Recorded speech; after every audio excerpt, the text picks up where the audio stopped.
Bab 830. Warrior yang mau mencuri.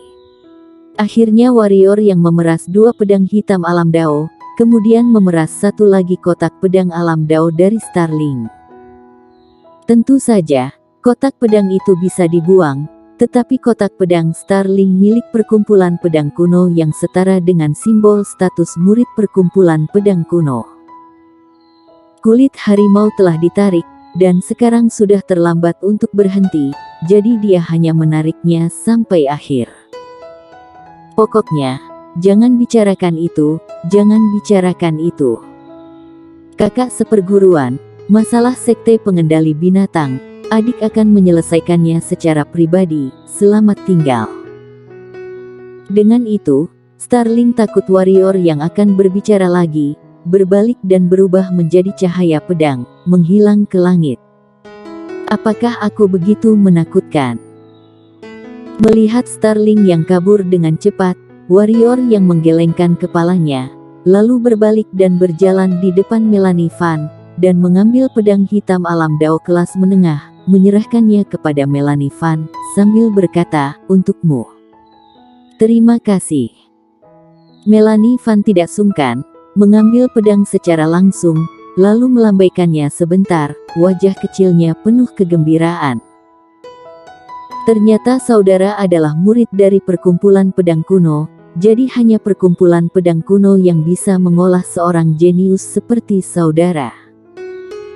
Pada saat ini, Ginoli tiba-tiba berkata, "Granny sudah memberitahuku tentang hal-hal antara dia dan saudara. Banyak yang salah dengan Granny." Kemudian, dia mengeluarkan sebuah cincin penyimpanan, melemparkannya ke warrior yang dan berkata, "Di sana ada 1000 batu energi tingkat unggul. Semoga saudara dapat menerimanya."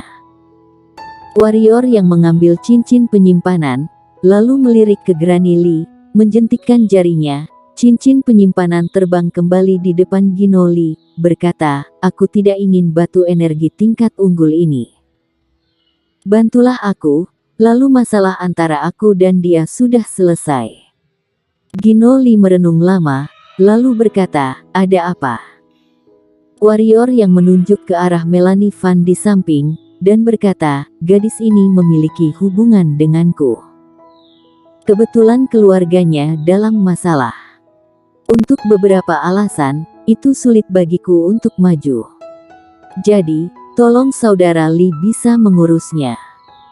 Ginoli mengangguk dan berkata, "Ini hal kecil."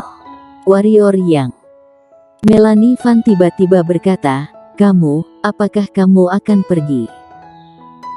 Warrior yang mengangguk dan berkata, "Aku memiliki beberapa hal untuk ditangani, jangan khawatir, aku akan datang menemuimu ketika selesai berurusan dengan mereka." Melanie Van melirik warrior yang dan tidak berbicara lagi. Warrior yang mengangguk, lalu berjalan ke arah Melanie Van dan mengusap kepala Melanie Van.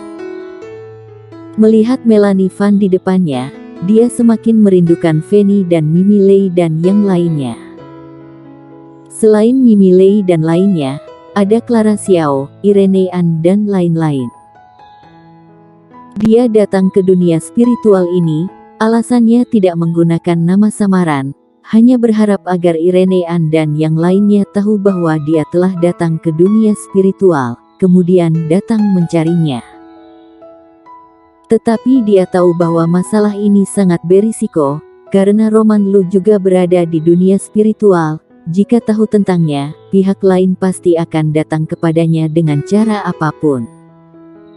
Oleh karena itu, dia harus mengembalikan semua kekuatannya secepat mungkin. Sambil menggelengkan kepalanya, warrior yang menarik kembali pikirannya, lalu berbalik dan pergi. Warrior yang Tiba-tiba Melanie Van memanggil. Warrior yang berhenti, tetapi tidak berbalik. "Aku pasti akan bergabung dengan perkumpulan pedang kuno, pasti." Wajah kecil Melanie Van penuh dengan ketegasan. Warrior yang mengangguk, kemudian menghilang di bawah pandangan semua orang. "Saudaraku, apakah dia benar-benar murid perkumpulan pedang kuno?" Setelah warrior yang pergi, Granny Lee tiba-tiba bertanya pada Gino Lee di sampingnya. Tidak penting. Gino Lee berkata, bakatnya telah melampaui banyak murid perkumpulan pedang kuno, bahkan jika dia bukan murid perkumpulan pedang kuno, jika dia ingin menjadi murid perkumpulan pedang kuno, itu tidak sulit. Apalagi di dalam dirinya ada perasaan yang membuat jantungku berdebar-debar. Orang ini pastilah orang yang kejam. Granny Lee mengangguk setuju, dan berkata, dia benar-benar ingin membunuhku sebelumnya. Gino Lee berkata, Granny, ketika kamu bertemu orang seperti ini di masa depan, entah itu berteman dengannya atau menjauh darinya. Jika tidak bisa menyinggungnya, bersembunyilah. Kak, jika bukan karena keracunanmu, kamu pasti tidak akan lebih buruk darinya. Ketidakmauan dan kemarahan melintas di mata Granny Lee. Dia sudah berhasil sebelumnya. Gino Lee tersenyum, tidak berbicara, tetapi ada jejak keengganan di matanya. Dulu, dia juga orang surga yang bangga. Tapi sekarang, dia telah menjadi orang sakit, bagaimana dia bisa sudi?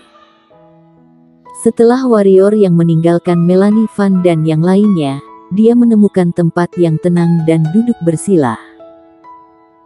Dia telah memperoleh begitu banyak batu energi tingkat unggul sebelumnya, dan dia secara alami akan menyerap semuanya dan menggunakannya untuk meningkatkan alamnya.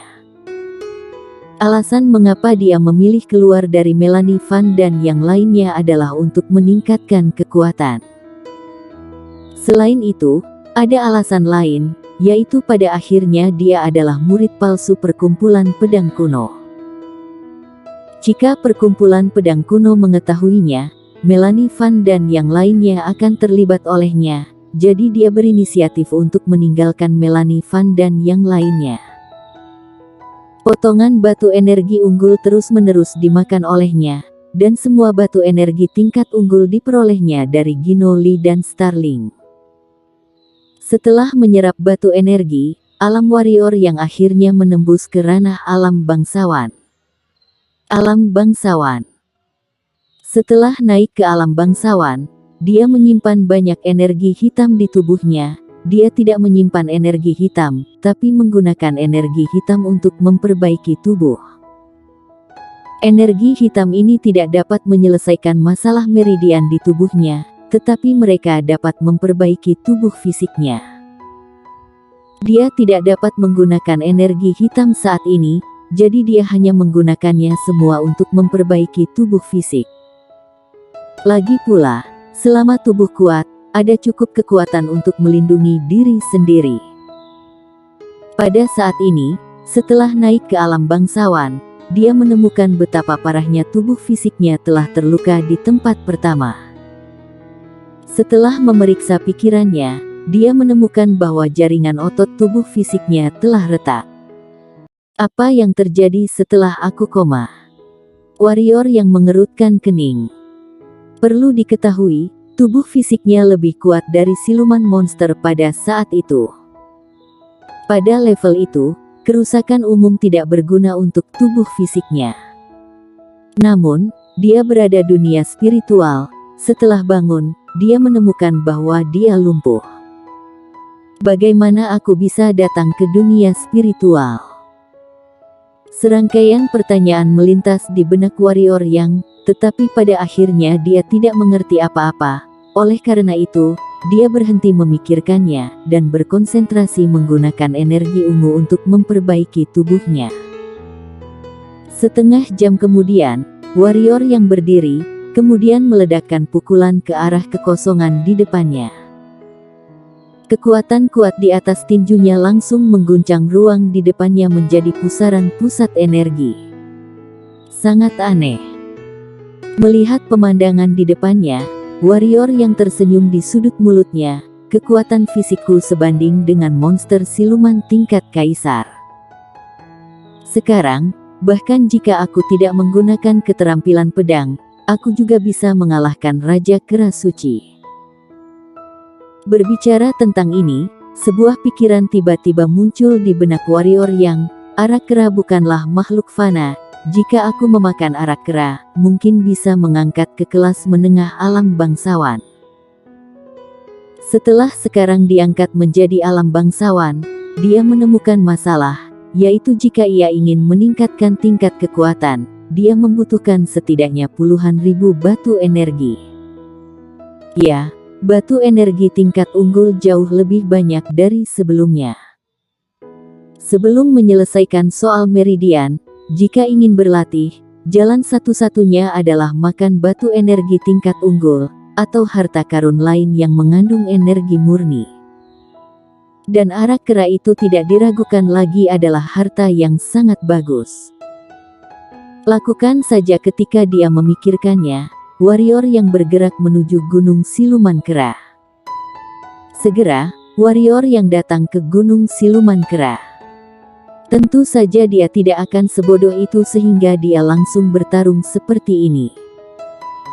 Meskipun kekuatannya saat ini tidak lebih lemah dari Raja Kera Suci, tetapi ada begitu banyak orang di sisi lawan. Bahkan jika tidak terbunuh, dia akan kelelahan. Apalagi dia sama sekali tidak bisa bertarung dalam pertempuran yang berlarut-larut. Jika dia menghabiskan terlalu banyak kekuatan fisik sekarang, maka tubuh fisiknya pasti akan kembali. Jadi, cara terbaik adalah belajar dari Granny Lee dan mencuri. Meski saat ini baru berada di alam bangsawan, tapi semangat dan kekuatan spiritualnya sama sekali tidak lebih lemah dari alam kaisar tingkat atas. Kediaman Raja Kera Suci bukanlah sebuah gua sederhana, tetapi sebuah istana seperti dunia manusia, dan sangat mewah. Di sekitar istana, meskipun warrior yang tidak melihat siluman monster, dia merasakan selusin napas yang tidak lemah. Pemilik napas ini setidaknya tingkat atas. Penjagaannya ketat sekali sampai mau ke sini sebagai tempat persembunyian arak kera, kalau tidak pasti ada harta karun di dalamnya.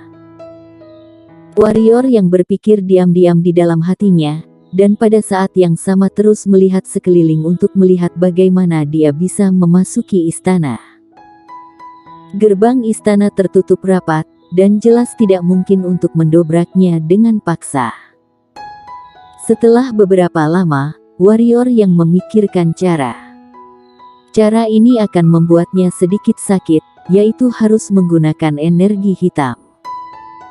Warrior yang bersembunyi di kegelapan, menunggu sepanjang waktu, menunggu gelap dari siang hari. Akhirnya, pada tengah malam hari kedua, gerbang istana tiba-tiba terbuka, kemudian warrior yang melihat Raja Kera Suci berjalan keluar darinya, berdiri di pintu dan melihat sekeliling, lalu bergerak dan menghilang ke langit. Setelah Raja Kera Suci menghilang, pintu gerbang istana hampir ditutup. Pada saat ini, warrior yang tiba-tiba berteriak, mencapai ujung dunia. Saat suara warrior yang jatuh, warrior yang menghilang di tempat, pada saat yang sama, gerbang istana baru saja ditutup. Pada saat ini, dua pria paruh baya tiba-tiba muncul di depan gerbang. Aku baru saja merasakan sesuatu masuk ke dalam. Salah satu dari mereka mengerutkan kening. Mungkin hanya ilusimu, tanya orang lain. Entahlah, hanya saja saat ini aku mencium aura manusia, tidak terlalu yakin. Untuk jaga-jaga, ayo masuk dan lihat. Dengan mengatakan itu, keduanya membuka gerbang istana dan berjalan masuk. Beraninya, siapa kalian berdua? Di aula, tiba-tiba terdengar suara gemuruh, kemudian gunung-gunung berguncang. Bersambung.